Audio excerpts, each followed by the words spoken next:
রপ্তানি আয় বাড়াতে উদ্যোক্তাদের প্রণোদনা দেওয়ার সিদ্ধান্ত থেকে সরে আসছে না বাংলাদেশ ব্যাংক।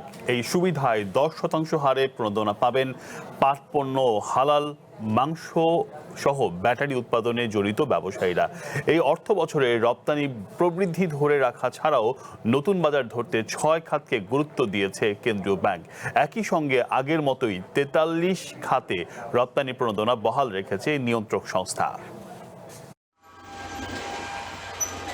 বিশ্ববাজারে বাড়ছে রপ্তানি প্রতিযোগিতা, একই সঙ্গে উৎপাদন খরচও বাড়ছে লাফিয়ে লাফিয়ে। এমন বাস্তবতায় চলতি অর্থ বছরের জন্য 43টি রপ্তানি খাতে নগদ সহায়তা বহাল রেখেছে বাংলাদেশ ব্যাংক। এবছরের জুলাই থেকে আগামী জুন পর্যন্ত রপ্তানি করা পণ্যের বিপরীতে এ সহায়তা পাবেন ব্যবসায়ীরা।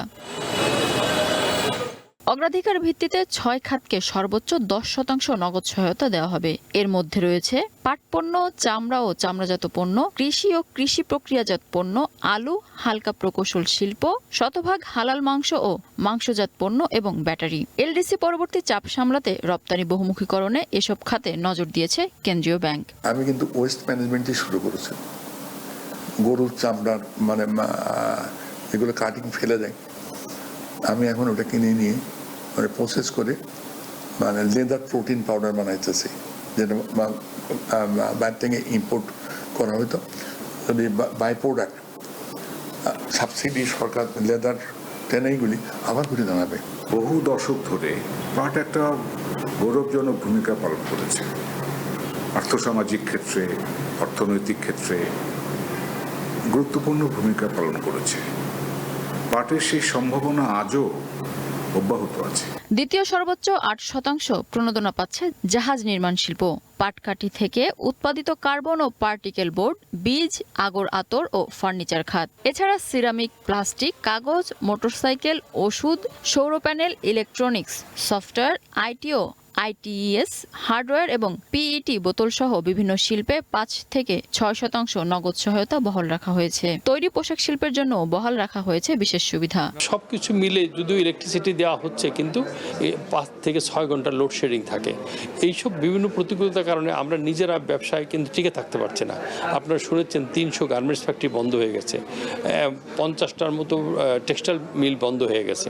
তা আমরাও কিন্তু ধুকে ধুকে চলছি। এছাড়া বেজা, বিশেষায়িত অর্থনৈতিক অঞ্চল ও হাইটেক পার্কের রপ্তানিমুখী শিল্প প্রতিষ্ঠান ও নির্ধারিত শর্তে প্রণোদনা পাবে। খাত সংশ্লিষ্টদের আশা, এই সহায়তা রপ্তানিকারকদের উৎপাদন ব্যয় কমাবে, সেই সাথে বাড়াবে রপ্তানি আয়। মিনা ফেরদাউস, ওয়ান নিউজ, ঢাকা। আবারও ফিরছি আলোচনায়। আমাদের সাথে আজ আছেন বাংলাদেশ ইন্ডেন্টিং এজেন্ট অ্যাসোসিয়েশন সাবেক সভাপতি জনাব এম.এস. সিদ্দিকী। স্বাগত জানাচ্ছি আরেকবার। আমরা দেখলাম যে 6টি খাতকে অধিক গুরুত্ব দিয়ে বাংলাদেশ ব্যাংক একটি তালিকা করেছে, যেখানে রয়েছেন পাটজাত পণ্য, চামড়াজাত পণ্য, কৃষি ও কৃষি প্রক্রিয়াজাত পণ্য, আলু, হালকা প্রকৌশলী। এই যে এই খাতগুলোকে সরকার যে গুরুত্ব দিচ্ছেন, সেটাকে আপনি কিভাবে বিশ্লেষণ করেন? এটাকে স্বাগত জানাই, আবার সতর্কতামূলক স্বাগত জানাই। প্রথমত নগদ সহায়তাটা ইন্টারিম একটা প্রণোদনা, কারণ এলডিসি গ্রাজুয়েশনের পরে কিন্তু আমরা কোনো শিল্পকে নগদ প্রণোদনা দিতে পারবো না। আমি তো মনে করি এই প্রণোদনা, যেমন চামড়ার কথা যদি বলি, চামড়ার যেটা $3 চামড়া, সেটা আমরা মিটার, সেটা আমরা 80 সেন্টস বা $1 এখন চায়নাতে বিক্রি করি। কারণ ইউরোপের বাজারে আমাদের চামড়া বা চামড়াজাত দ্রব্য রপ্তানি হচ্ছে না, কারণ আমাদের ট্যানারিতে ইটিপি নাই, যেহেতু আমরা এনভায়রনমেন্ট পলিউশন করি সেই জন্য। সুতরাং আমি মনে করি যে প্রণোদনাটা না দিয়ে যদি অত্যন্ত আর্জেন্ট বেসিসে ইটিপিটা প্রতিষ্ঠা করতে পারতো, তাহলে আমাদের যদি ইউরোপের মার্কেটটা ওপেন করা যেত, তাহলে আমরা $1 না বিক্রি করে যদি $2.5 চামড়া বিক্রি করতে পারতাম, তাহলে আমাদের তার এই প্রণোদনার প্রয়োজন ছিল না। সুতরাং আমাদের যে নিজস্ব যে দুর্বলতা, এই দুর্বলতাটাকে আমি ব্যাপারে আপনারা অ্যাটেনশন ড্র করতে চাই। আমাদের ফোকাস হওয়া উচিত কস্ট অফ ডুইং বিজনেসটা কিভাবে কমানো যায়, এবং জিনিসের দাম কমে যাবে, আমরা হায়ার প্রাইসে বিক্রি করব। এই ধরনের প্রণোদনা যখন কেউ দিবে, পলিসি যখন তৈরি করবে, সরকার যদি এই দুইটা নীতির উপর ফোকাস করে, তাহলে কিন্তু আমাদের দেশের সমস্যাটার সমাধান হয়। আমাদের দেশে নীতি তৈরি হয় কিভাবে ট্যাক্স আদায় করা হবে, তৈরি করা হয় না যে বিজনেসকে আমরা প্রমোশন করব। কারণ ট্যাক্সেশন সিস্টেম বা সরকারের পলিসিগুলোর মূল ভিত্তিই হচ্ছে কিভাবে ব্যবসা বাণিজ্য অর্থনৈতিক কর্মকাণ্ড বাড়ানো যায়।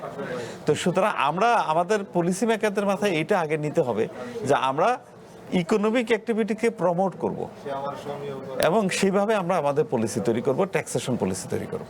জি, একই সাথে এই যে আমরা দেখলাম যে সর্বোচ্চ গুরুত্ব দিচ্ছে জাহাজ নির্মাণ শিল্প, সেটিও মানে 8% পর্যন্ত তাদেরকে প্রণোদনা দেওয়া হচ্ছে।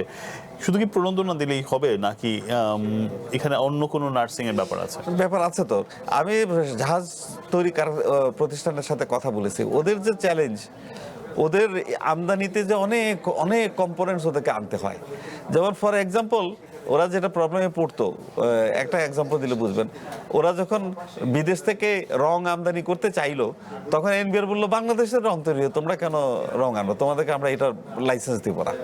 কিন্তু এটা একটা আপনাকে বুঝতে হবে, পৃথিবীর যে কোনো দেশের যে কোনো রং নিয়ে যদি আপনি ইয়েতে রং লাগান, সেই জাহাজে কেউ উঠবে না, সেই জাহাজ কেউ কিনবে না, সেই জাহাজে কেউ মালামাল বহন করবে না। আচ্ছা, নির্দিষ্ট পেইন্ট আছে যেটার অ্যাপ্রুভড সোর্স আছে। যে ধরনের কারখানাগুলোতে রং তৈরি হয়, যেগুলো ওদের যে অ্যাসোসিয়েশন আছে, ম্যানুফ্যাকচারার্স গ্লোবাল অ্যাসোসিয়েশন আছে, ওরা যাকে অ্যাপ্রুভাল দিয়েছে ওই ধরনের অ্যাপ্রুভড পেইন্ট ইন্ডাস্ট্রি থেকে পেইন্ট কিনতে হবে। বাংলাদেশের কোনো কোম্পানি থেকে যদি জাহাজের জন্য পেইন্ট কিনতে হয়, আন্তর্জাতিক বাজারে যে জাহাজ চলে, লোকাল আমরা যে ডোমেস্টিক ঢাকা বরিশাল চলে সেগুলোর কথা বলছি না, সেটা বাংলাদেশের যদি কোনো পেইন্ট ইন্ডাস্ট্রি ওই ধরনের অনুমোদন অ্যাপ্রুভাল না নিতে পারে, অ্যাক্রিডিটেশন না নিতে পারে, তাহলে এই কোম্পানিগুলো থেকে বাংলাদেশে পেইন্ট কিনে কোনোদিনই জাহাজে লাগানো যাবে না। এগুলো হচ্ছে আমাদের দেশের পলিসি মেকারদের একটা লিমিটেশন, ওনারা এই ধরনের ব্যাপারগুলো বুঝতে চান না। এর বাইরে আমরা দেখলাম যে একজন উদ্যোক্তা, বিশেষ করে হামিম গ্রুপের চেয়ারম্যান একে আজাদ, তিনি বলছেন যে বিদ্যুৎ সংকটের কথা, বা এইটা আমরা এর আগেও আলোচনা করছিলাম, জ্বালানি বা বিদ্যুৎ সংকট। আমরা জানি যে সিটি গ্রুপের মতো একটা বড় প্রতিষ্ঠান সংকটে পড়ে গেছে। এটা নিয়ে সংক্ষেপে কোনো মন্তব্য করবেন কিনা? একটা বিরতি নেওয়ার সময় হয়েছে। সম্পূর্ণ একমত। আপনি সিটি ব্যাংকের ব্যাপারটা যোগ করলেন, সিটি গ্রুপের ব্যাপারটা সরকারকে ধন্যবাদ, সিভিল সোসাইটিকে ধন্যবাদ, আপনাদের মিডিয়াকে ধন্যবাদ যে অন্তত একটি প্রতিষ্ঠানের সমস্যাটাকে আপনারা, এই কোম্পানিটা ঋণ খেলাপি হয়ে যাওয়ার আগে সমস্যাটাকে তুলে ধরে এটা সমাধানের চেষ্টা করছেন। আপনারা তো ঋণ খেলাপি হলেই তাকে গালিগালাজ করেন এবং তাকে টাকা চুরি করে বিদেশে পাচার করে দিয়েছে, এটা করেছে সেটা করেছে বলেন। অন্তত একটি গ্রুপকে তো অন্তত এই প্রতিষ্ঠান, সেক্ষেত্রে আমরা এই সরকারকে দেখছি যে আগে থেকে অনেক বেশি উদার, একটা কেন সকলের ব্যাপারে সমান উদারতা থাকতে হবে।